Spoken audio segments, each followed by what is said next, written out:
एक समय की बात है, एक बड़ा सा जहाज तूफान होने की वजह से डूब गया और उस जहाज में जितने भी लोग थे वे सब उस जहाज के साथ ही डूब गए, सिर्फ एक आदमी को छोड़कर। वे आदमी वहां से बच निकला और एक सुनसान आइलैंड पर जाकर बेहोश होकर गिर गया। सुबह जब उस आदमी को होश आया तो उसने देखा कि वे एक सुनसान आइलैंड पर था जहां पर दूर दूर तक कोई नजर नहीं आ रहा था। वे आदमी ऊपर वाले की तरफ देखकर दुआ मांगने लगा कि मेरी मदद करो, इस सुनसान आइलैंड पर किसी ना किसी को भेज दो। लेकिन वहां उसकी मदद के लिए कोई भी नहीं आया। दिन गुजरते गए और वह आदमी रोज ऊपर वाले से मदद के लिए दुआ करता रहा और फिर कुछ दिनों बाद उसने दुआ करना ही छोड़ दिया। उस आदमी ने वहां से बचने की उम्मीद खो दी, उसका सब्र टूट चुका था। तभी उस आदमी ने लकड़ियां इकट्ठा की और उनसे एक टेंट बनाया। उसने नारियल के पेड़ से बहुत सारे नारियल तोड़े और खाने के लिए मछलियां पकड़ने लगा।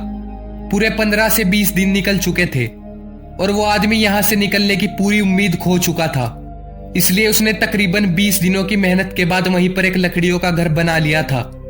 एक दिन जब वे जंगल में नारियल तोड़ने के लिए गया और वापस आया तो उसने देखा कि उसने जो घर बनाया था उसमें आग लग चुकी थी और वो घर पूरी तरह से जलकर राख हो गया था।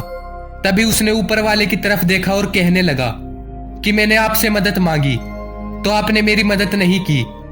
फिर जब मैंने रहने के लिए एक घर बनाया तो आपने उसे भी जला दिया। वह आदमी सारी रात ऊपर वाले को कोसता रहा और वहीं सो गया। जब वह सुबह उठा तो उसने देखा कि एक बहुत बड़ा जहाज उस आइलैंड के किनारे पर खड़ा हुआ था। वह ये देखकर बहुत खुश हो गया और तुरंत उस जहाज पर चढ़ गया।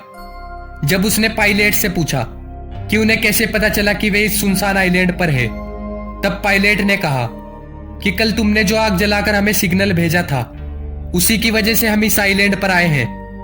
तभी उस आदमी ने कहा कि मैंने तो कोई सिग्नल नहीं भेजा था और उसे याद आया कि रात में जो उसका टेंट जल गया था, जो उसने घर बनाया था, जो जल चुका था, शायद उसी की वजह से ये लोग यहाँ पर आए हैं। तभी वह आदमी ऊपर देखकर खुशी से चिल्लाने लगता है। सेम चीज हमारे साथ होती है। हम सब रोज कई सारी प्लानिंग करते हैं और अगर चीजें हमारी प्लानिंग के हिसाब से नहीं होती है तब हम बौखला जाते हैं। किसी चीज को लेकर हमारी उम्मीद पूरी तरह से टूट जाती है। हमारा सब्र हमें आवाज देने लग जाता है और हम ऊपर वाले को ब्लेम करने लग जाते हैं।